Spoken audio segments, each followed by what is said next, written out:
Hello guys, I'm Sandip, and today what we are going to do. So we have started a chapter light. We have seen a lot of concepts in that, right? If you do remember uh, that what is light, why we can actually see the objects. Then we have also seen some plane mirrors, how the reflection occurs. Then some magical mirrors. Magical means those who have different properties, like convex mirror, concave mirror. We have seen those. Then how those mirrors actually form the your images. There are different images positions, right? If you do remember, concave mirror and convex lens do provide the same table. They do have the same table, right? That we have done. Then we also know how to calculate the different values, or it's all the numericals, right? So we did those, all these. So what we are going to do today? Today we are going to talk about this light and the different colors, right? So also we will talk a little bit about the human eye, how we get the sensation of color or any shape like that. Okay. Then now tell me one thing, that light. There are different 7 colors, right? In rainbow, can I say rainbow? Yes. So we are going to also see that how we can create our own rainbow. Not a rainbow, but how to disperse the color in white light into different colors. How to get those 7 lights. Right? A very small activity we can do at home, right? It does not require a lot of objects also, right? We will also going to see that. Then we are also going to talk about, as I said, human eyes, how it works, right? We'll also take some information on that too. Okay, good. So, first of all, remember that light, I told you initially also that light is a form of wave, means it actually moves in the form of wave like this, right? And where the main source is which one? Our sun. Sun is the main source of the light. So whatever light or heat we are seeing, we are getting from that. How many colors? 7 colors. All 7 colors are the constituent of that light. We know that part, right? But remember, light, our visible light, whatever we can see, that is not the only part that sun gives us, right? So there are, you must have heard something like ultraviolet rays, right? Ultraviolet rays are harmful, right? Who are stopping them? There is one very important thing around our Earth, in Earth's atmosphere, that is called as ozone layer, right? That ozone layer is stopping that ultraviolet rays, which were actually harmful. So this actually light is just a small part of waves, I can say, right? So light is a small part of waves, which is called as electromagnetic waves, right? So in 9th or 10th, you are going to study about the electromagnetic waves, right? Means not only light, but these ultraviolet rays. We obviously cannot see the ultraviolet rays, right? What are the other rays, right? X-ray. Can I say X-ray? Yes. X-ray is also the form of that electromagnetic waves. Then we have gamma rays, right? Gamma rays means you must have seen that movie Hulk, right? Hulk or Incredible Hulk, that green colored Hulk, right? They have shown that there is a gamma rays exposure, then he became Hulk, right? In practical, obviously, it is not going to happen, but those are the gamma rays. Gamma rays also are the part of our electromagnetic waves. Then let's talk about radio waves. Now, what are radio waves, right? So, radio waves means obviously nowadays we are watching this on maybe on your mobile or laptop. Consider mobile. Mobile needs the network, internet for that, right? If you want to watch this video, so that network, or when you actually call somebody or receives a call, how this happens? Those are happening because of the radio waves, right? So radio waves are actually transferring your data, not the sound. When you're talking, you're not. It's not that sound gets transmitted along that waves. No, right? That sound is getting converted into some electrical signals, and that signal in the form of electromagnetic waves are getting transferred from one, let's say, your mobile to mobile tower to another tower, and then to the receiver. Okay, like that. So it is happening on that. So remember, when we say waves, there is also a concept of wavelength, right? So wave means you must have seen some diagram like this. So if this is the wave, right, this part is called as crest, and this part is called as trough. So consider this two highest point. We can call this distance as wavelength. Wavelength, which is represented by lambda. Right. So this is our wavelength. Okay. So now this wavelength is going to decide at which ray it is, whether it is a gamma rays that is used by Hulk, or it is a radio waves which we are using actually for our phone, right? Or it is our normal light, whether it is a red, violet, every color will have the different wavelengths, and this wavelength is everything, right? It is going to decide what is that, right? So these wavelengths could be very small, right, or very large, right? So how large they could be? Consider whatever radio waves we have, right, which we use for our mobile phones. Those wavelengths are almost 100 kilometer. Consider 100 to 200 kilometer. Now you can obviously now imagine 100 kilometer is a very long distance, right? So that bigger is the wave. That wavelength is very, very bigger, right? Okay. So that wavelength, that wave is actually carrying your all data in the form of electrical signals. Okay. Good. So as I said, that light is also the one of the part of that wavelength, right?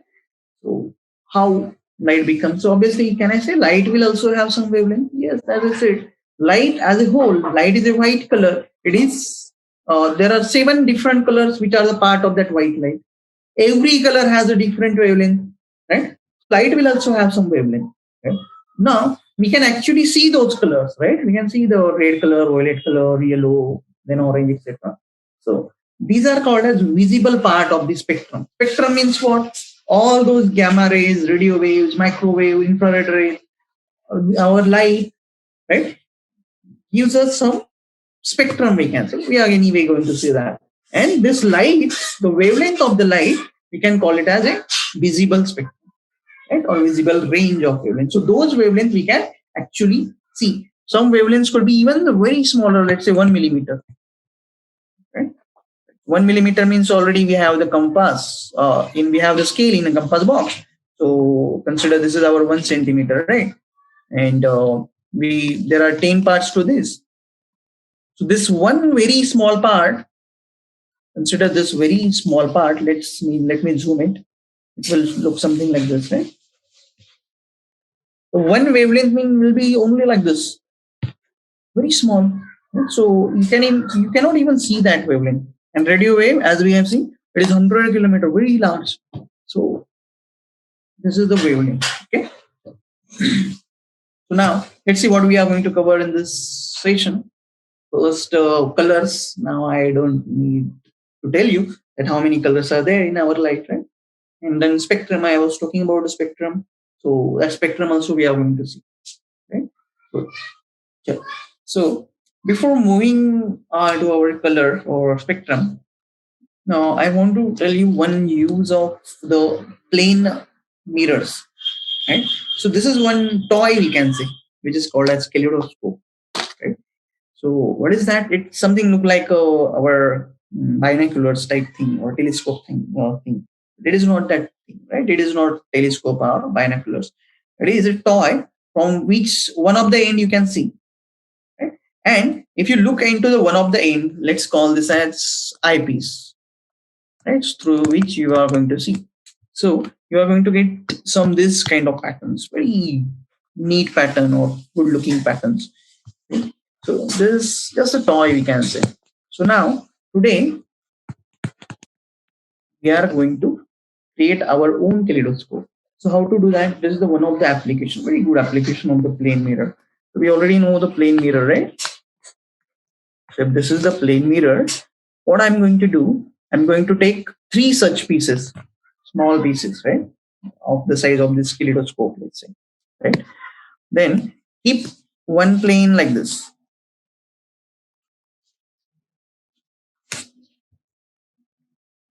Then the second plane, let's say like this, and the second mirror we can say, right, and third mirror like this.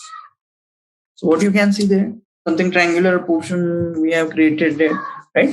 Inside will be all the three. Inside will be reflecting part, and outside will be our silvering part, we can say, right?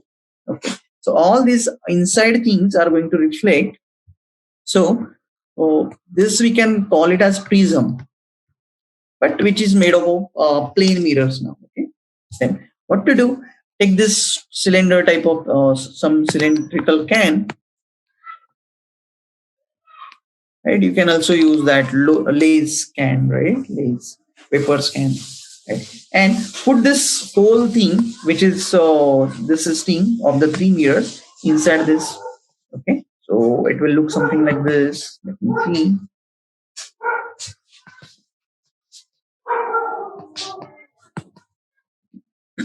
Inside the can. Okay. After that, what we are going to do? This the one end. Suppose this is our eyepiece. I want to create eyepiece on this side. What we can do? Just put one cardboard or something hard material here and keep some hole there, right? Through which we can actually see. And at the end, do one thing. Put the plane mirror here, right? Or just let's put one glass here first, and here let's put one mirror, right? So this is our mirror again. Circular mirror we have to take, right? And in between this glass, obviously this can we have to extend a little bit. Just a minute. Let's take the bigger can like this. Now, as I was saying, the mirror will be. Sorry. So this is our mirror. Sorry, this is our plain glass. This is our mirror. And now, in this remaining portion, remaining gap, what we are going to do? Put some material, right? Glass particles, right?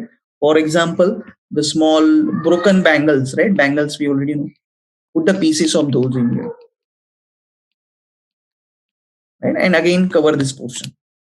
Okay, so this is your kaleidoscope. Now what is going to happen? These bangles are colorful, different colors like this. Here you can see orange color, yellow color, green color is there. So put the different colored bangles particles there.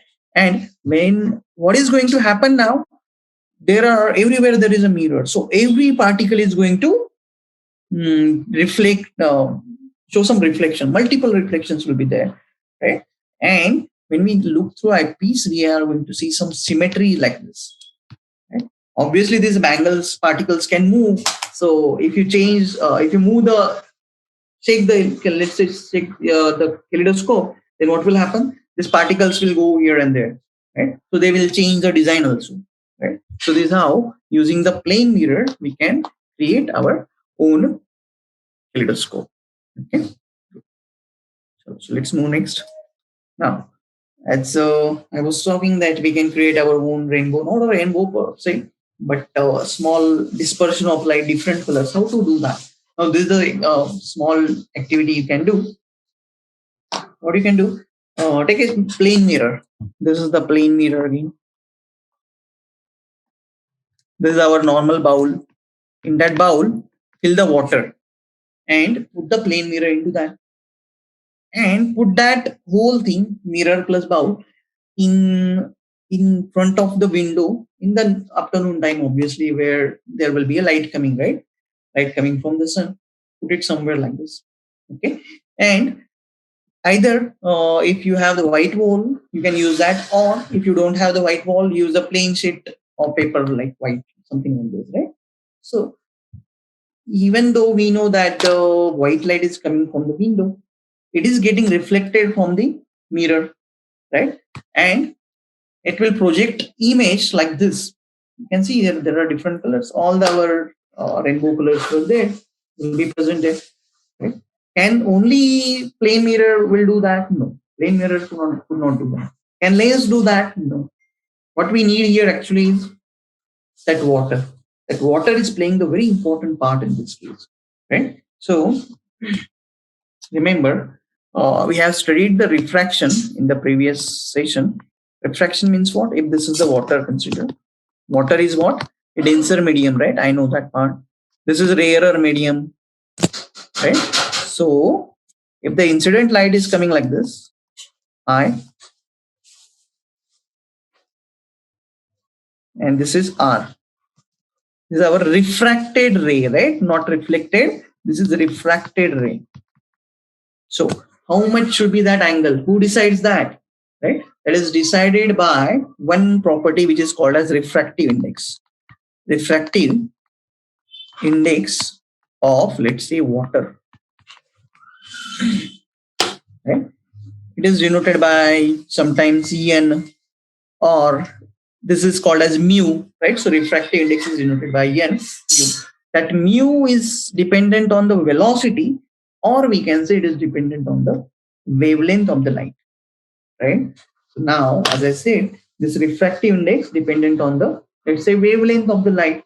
So as we have already know that different colors have different wavelengths. So this ray, how much it will be refracted, is dependent on what? Is dependent on the colors or wavelengths. And as we already know that every color have the different wavelength, this refraction angle will be what?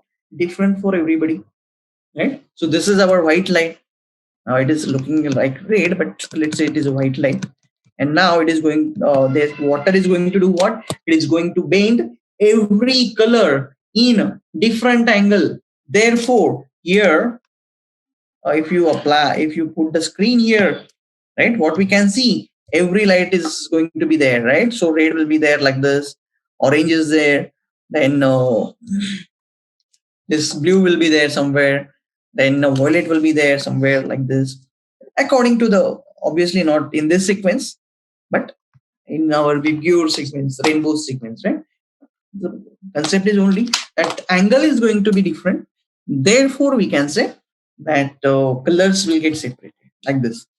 Okay, and the same principle is there in the dispersion of light, or you can say our rainbow also. Why rainbow is getting separated? There is no water somewhere, right? Yes, there is water. Right? You can observe that rainbows only appear in rainy seasons. Right? So in rainy seasons, actually there are droplets, right? And that droplet is what? Droplet is nothing but rainbow. That rainbow is creating some dispersion for every color. So if this is the white light, this drop of the water is going to create the different color, different angles for different colors according to their wavelength. Therefore, actually, we are getting the rainbow there. Okay, so this is the dispersion of light. You can do this small experiment there, right? At your home also. Good. Now,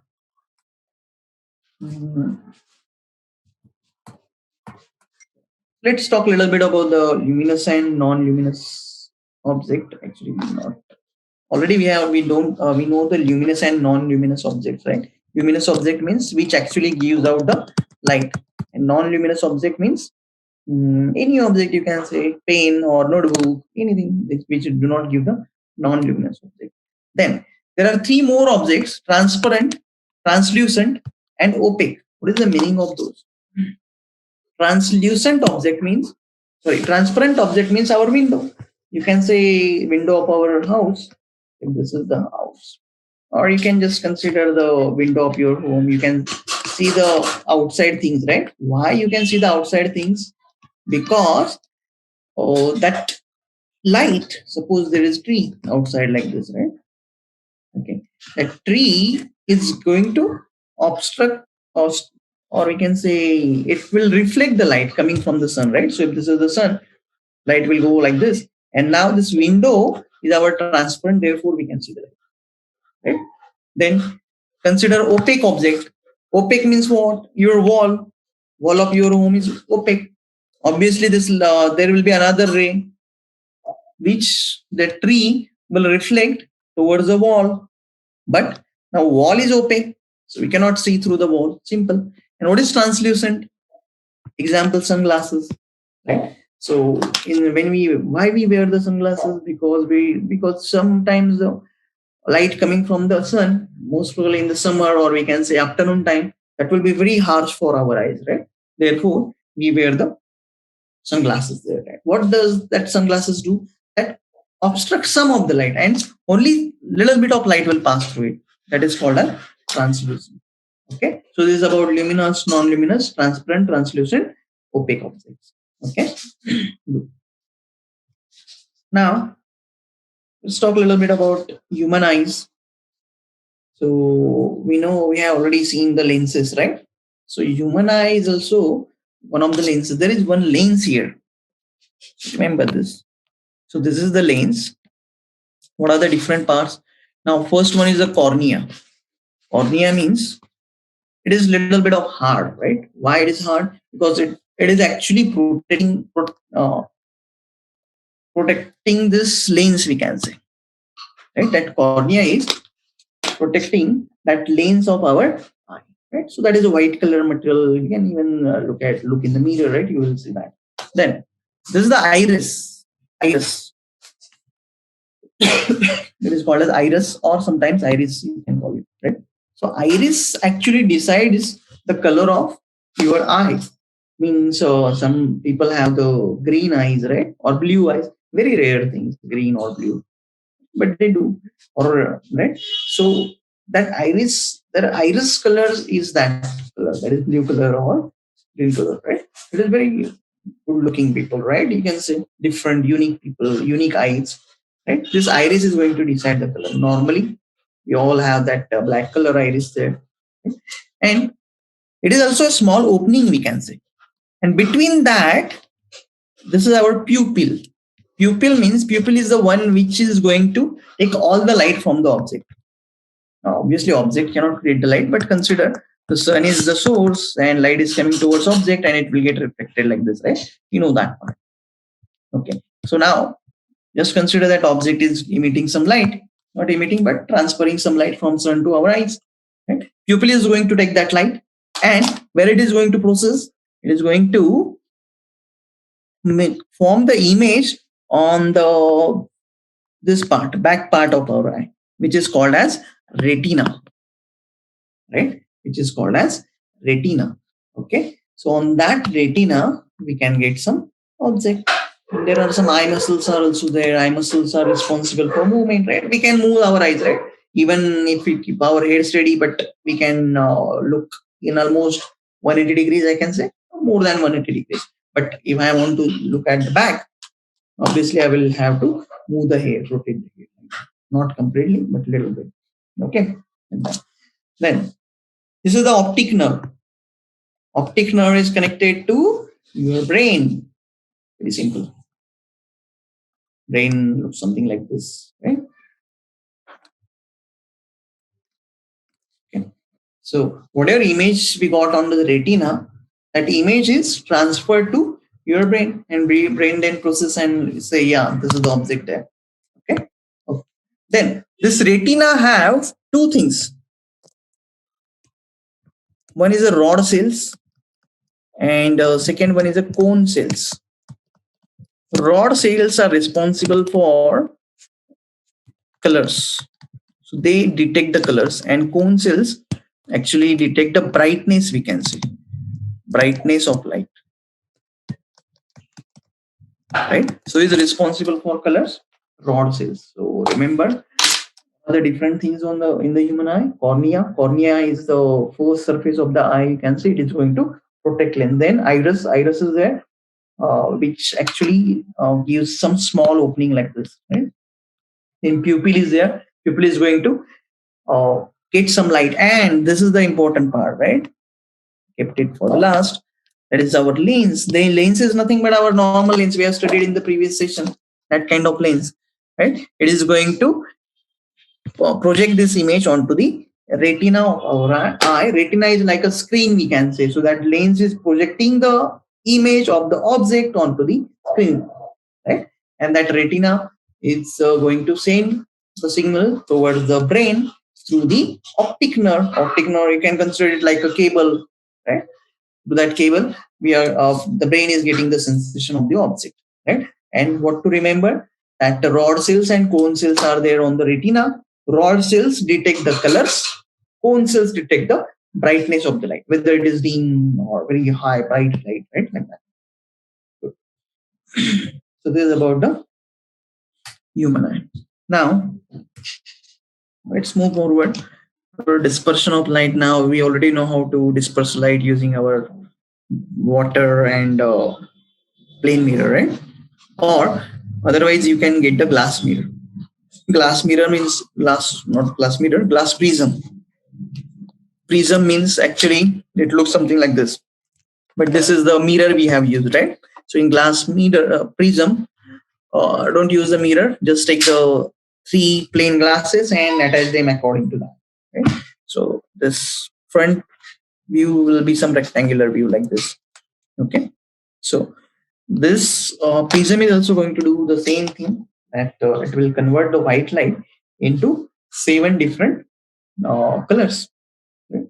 So if you hold a prism like that, then you are going to get our pure light, and this is called as dispersion of light. So what I can say, dispersion of light is segregating the white light into its 7 constituent colors, right? Here you can see they have given the definition also. The phenomenon of splitting of white light into constituent 7 colors on passing through a glass prism is called as dispersion of light, right? It is done by prism or water, or our in rainy season that droplet of water, small drops, right? Those also do the same thing, okay? So then we can get these colors. Then spectrum of light. Now, what is the spectrum of light? Initially, I told you there are many different types of rays, right? Gamma rays of the hull. Yes, you can see gamma rays, right? X-rays are here. Then where are our radio waves? Yes, these are radio waves. Broadcast band, right? Broadcast means those waves are actually used for, let's say, TV transmission, right? You can watch the TV. How? Because those signals are also getting from the waves in this form, right? Like this, okay? So here also you can observe the wavelengths. You can see here 1 nanometer wavelength. X-ray has 1 nanometer. 1 nanometer is very, very small, right? We have seen about 1 millimeter wavelength, right? It is on your scale, but 1 nanometer is very smaller than that. Even cosmic rays are also there. Those are even smaller than our X-rays, gamma rays. And radio waves, you can see 1 kilometer, 10 raised to 3 kilometer. That very weird, right? Okay, and this is a very big spectrum, and small portion, very small portion you can see here. It is nothing. It is our light, okay, which is made up of 7 different colors. So what we have done here, we have zoomed it, right? Consider this small portion, we have zoomed it. Okay, here you can see this last part is a violet color, you can see here, and here it is a red color part, right? Okay. So what is the wavelength of that light? For red light, we can say 700 nanometers. Okay. So wavelength is equal to 700 nanometers, and violet color have the wavelength 400 nanometers. Right? Or range, normally we can talk the range is about 380 to 750 nanometers. And all the other colors, right? Whether it could be blue, green, orange, red, not red, but yellow, indigo, all the other colors are in between these wavelengths. So what I can say, red color has this wavelength, 750 nanometer. Now nanometer means very small, 750 into 10 raised to minus 9 meter. Nanometer means into 10 raised to minus 9 actually. Okay, so it is 0.000000, right? Put the 9 zeros, or we can say 7 zeros, then you will get the 7 phrases, right? Very, very, very small. So red color has a very small wavelength, but still I can say red color's wavelength is represented by what? This symbol, which is called as lambda. So red color lambda is greater than, let's say, violet color lambda. This is our violet color. Okay, violet color have only 400 into 10 raised to minus 9 meter. Both are very small, but still violet has less lambda and red color will have greater lambda. And others will be like here you can see yellow. Yellow will have 600 nanometer. Blue have 500 nanometer. Like that. So this is called as a spectrum of light. So it varies from 380 to 750 nanometer. Why we can only see these colors? Because our human eye responds to only these wavelengths. Human eye cannot see this very small X-rays or this very big radio waves, right? It is very good because imagine that if you could have seen the radio waves, means radio waves coming from our tower of the mobile, right? If you could have seen those, it will look something like this, right? Like our light, and it will get into mix into the light, and everything will be look messy, we can say, right? You cannot even see the objects because of those waves, right? So it is very good that we cannot see those type of rays. Okay, so yes, so what we have to remember in this case, visible light ranges from 380 nanometer to 750 nanometer, right?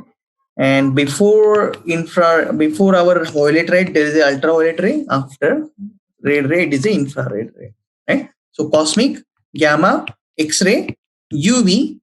This is our visible portion. Infra, microwave, radar, radio waves, broadcast band. So anyway, when this in 7th we are only going to study about the visible ray, but in 9th you will study about this other waves too. Okay. Good. So this is a dispersion, you can say. Good. Then, as we know, this is the color or visible spectrum or light spectrum, you can say. So these 7 colors are light spectrum or visible spectrum, right? How many rays are there? Violet to this red. Okay, these are the 7 colors. There must be indigo somewhere, right? So this part should be of indigo. In blue, green, yellow, orange, red. With pure, we know here violet, indigo, blue, green, yellow, orange, red. We also know the different wavelengths for those. Okay, it's very easy to understand. So this is called as visible spectrum or visible color spectrum. Okay. Next, so this is a whole theory part of our light chapter. This session, very small theoretical part is there. We have seen how to prepare our own kaleidoscope, then how to prepare rainbow, right? Using our normal water and plain glass, right? Very easy to understand that part. Okay. And the important thing to remember is this one. Here you can also see the range 400 nanometer to 460 nanometer will be violet. Then 460 to 500 will be nanometer. Indigo will be somewhere in between those, right? Green will be 500 to 578. Yellow is how much? Almost 578 to 548. Then this will be orange, and after that this will be red. So what you can do, you can just list out all the colors and accordingly their range of the wavelengths also, right? So let's try to see some questions on there. So first of all, band of 7 colors is called as, we already we have seen that, right? It is called as what? Spectrum. Then the splitting of white light into 7 constituent colors is called as, this also we know, it is called as dispersion. Then which one of the following statements are correct according to rods and cones, right? We have seen this too. So rods are what? Rod senses colors, and cones are sensitive to brightness, something like. Okay, so cones are sensitive to dim light. No, I told you cones are sensitive to bright light. So this will be our correct option. Rods deals with colors. So this will be our correct, right? So B and D both are correct in this case. Okay. Now This is one of the question of the lenses actually. Let's try to solve this one too. So it is from the previous session. So what the question is saying, small object is so placed in front of convex lens. Convex lens means focal length should be positive, right? We know that part. Focal length that virtual image is formed. Okay. Virtual image is formed at a distance 25 centimeter. Now again we need that table. So hopefully you must have memorized that whole table. Right. So let's draw the diagram. On diagram, what I know, the focal length is positive. So given is positive, let's say 5 centimeter. And the virtual image is formed. When the virtual image is formed in case of convex lens, there is only one case. When we keep the object between focal point to pole. Right? So what they have given, virtual image is formed, which is at a distance how much? Let's say 25 centimeter. And image distance is known as what? Image distance is known as V. And objects must be somewhere between focus to pole. Like this? Okay. So we'll get this image. Can we tell the nature now? Yes, nature will be magnified. I know that part. They also ask how much magnification is there.